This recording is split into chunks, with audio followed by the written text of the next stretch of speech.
पुणे जिल्ह्याच्या चाकणखेड परिसरात पावसाची रिपरिप पाहायला मिळते। आठवडाभराच्या विश्रांतीनंतर पावसानं आता कमबॅक केलंय, त्यामुळे शेतकऱ्यांनाही मोठा दिलासा मिळालाय।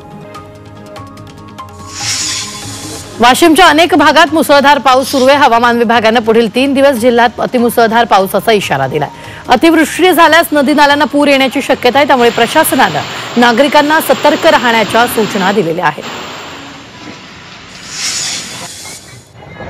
मावळमध्ये 8 दिवसांपासून पडत असलेल्या पावसामुळे इंद्रायणी नदीचं पात्र दुथडी भरून वाहू लागले।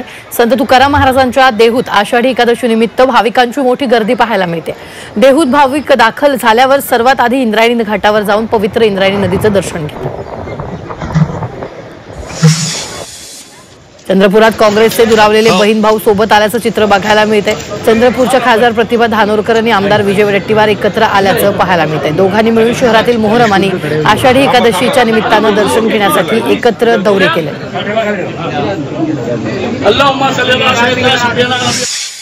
रत्नागिरीच्या लांजामधील पुनोज इथं 15 ते 20 दिवसांचं बिबट्याचं बछडं आढळलेलं आहे।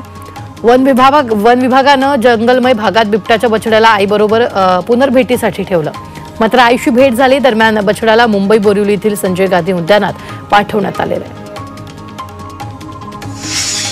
इंदापूरच्या बिगवनमध्ये टँकर चालकानं दुचाकीला जोरदार धडक दिली।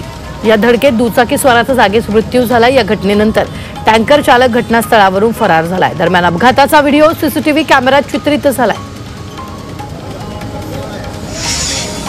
नाशिकमध्ये दारू पिण्यास पैसे दिले नाही याचा राग मनात धरून 5 ते 6 युवकांनी दोघांना मारहाण केली। पेट्रोल पंपावर काम करणाऱ्या दोघांना मारहाण करत धारदार शस्त्रानं हल्ला करण्याचा प्रयत्न करण्यात आलाय। मारहाणीचा संपूर्ण प्रकार सीसीटीव्हीत चित्रित झालाय। अकोल्यात मोठ्या उत्साहानं मोहरम साजरा करण्यात आलाय। शहरातील विविध ठिकाणी इमाम हुसेन यांच्या शहादतीला आदरांजली वाहण्यात आली आहे। मोहरम म्हणजे मुस्लिम समाजाचं नववर्ष म्हणून मानला जातो। जळगावात प्रति पंढरपूर समजल्या जाणाऱ्या पिंपराळा येथील पांडुरंगाचा रथोत्सव मोठ्या भक्तिपूर्ण वातावरणात पार पडला। पांडुरंगाच्या रथाच्या स्वागतासाठी वरून राजानं हजेरी लावल्यानं भाविकांचा उत्साह दुणावला। यंदाच्या रथोत्सवात 150वं वर्ष आहे।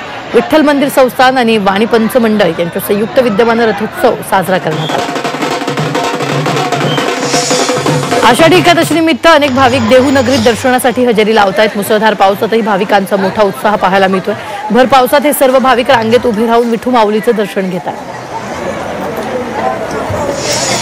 रायगडच्या देगावमध्ये आषाढी एकादशी निमित्त दिंडी सोहळ्याचं आयोजन करण्यात आलं आणि या दिंडीत शाळेतील विद्यार्थ्यांनी गावकऱ्यांनी मोठ्या संख्येनं सहभाग घेतला। दरम्यान अतिशय भक्तिमय वातावरणात सोहळा संपन्न झाला। प्रति पंढरपूर असलेल्या विदर्भातील धापेवाडा इथं विठुरायाच्या दर्शनासाठी शेकडो भाविकांनी रीघ लावली। भक्तगण आणि वारकऱ्यांच्या टाळमृदुंग हरिनामाच्या गजरानं संपूर्ण परिसर दुमदुमून गेला। यावेळी मंदिराच्या गर्भगृहाला फुलांची आकर्षक आरास करण्यात आली। जालन्यात आषाढी एकादशी निमित्त श्री आनंदी स्वामींच्या पालखीचं आयोजन करण्यात आलं। जालन्याच्या आनंदी स्वामी मंदिराला प्रति पंढरपूर असं म्हटलं जातं, त्यामुळे जालना नगरीत उत्साहाचं वातावरण पाहायला मिळतं। या विविध कार्यक्रमांचं आयोजन करण्यात आलं।